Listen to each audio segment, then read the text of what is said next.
I remember the first time I saw Lost Soul Aside back in 2016, a single man's dream stretching across a tiny screen. A trailer so raw and full of promise that it lit a fire in every fan of character action games. The way Kaser moved, the way the dragon spirit danced beside him, even then it felt like destiny, a one-man revolution in the world of gaming.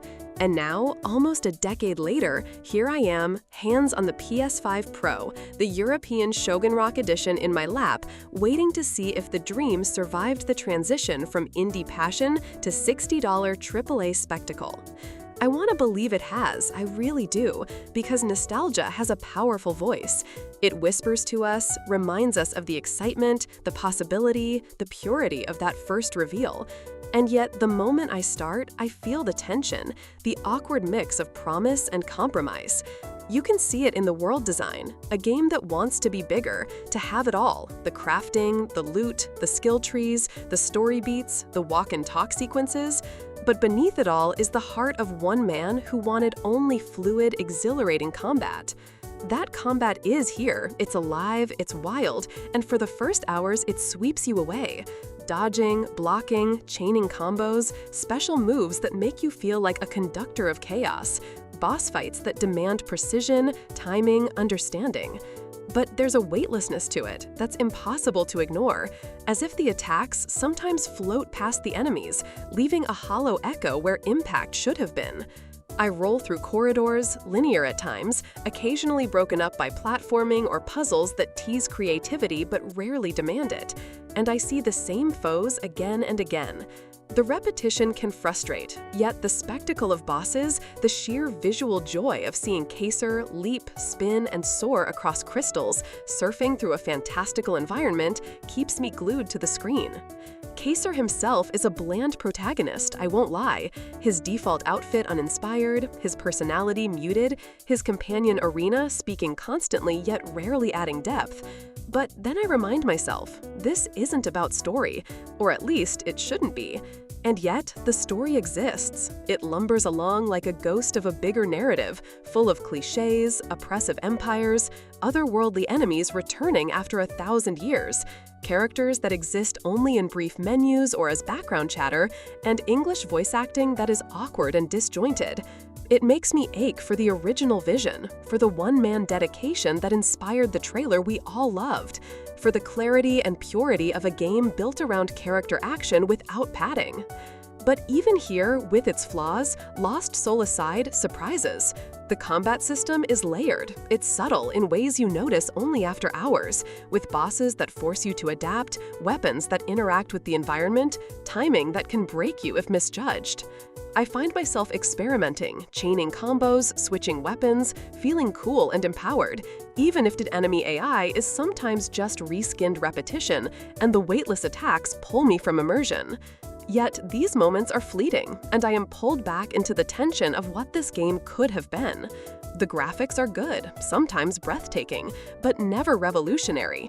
Environments feel placeholder, some animations float, some attacks feel empty, audio fades awkwardly in and out.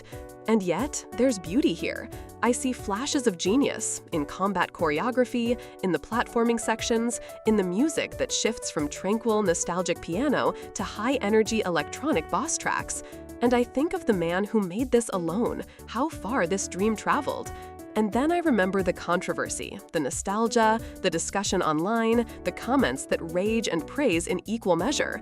The argument over whether this is a mid-2010s AA game dressed in AAA clothing, whether $60 is fair, whether it should have released earlier, whether character action fans are too patient for games that try, stumble, and fail to polish every corner.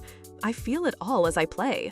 Every corridor, every boss fight, every tacked-on skill tree or loot drop is a reminder of compromise, of ambition meeting reality. Yet I can't ignore the fun, the exhilaration, the moments when Kaser's movements sync perfectly with my own reflexes, the tiny triumphs that only character action games can deliver. I notice the flaws in menus, in upgrades, in pacing, in the linearity of exploration, but I also notice the cleverness hidden in boss design, in environmental interaction, in weapon variety. There's a give and take, a love and a disappointment that coexists in every frame, and I realize that Lost Soul Aside is the story of every ambitious game that dares to dream too big, that grows beyond its creator, that tries to be more than itself. It is messy, it is flawed, it is imperfect, and yet it is alive.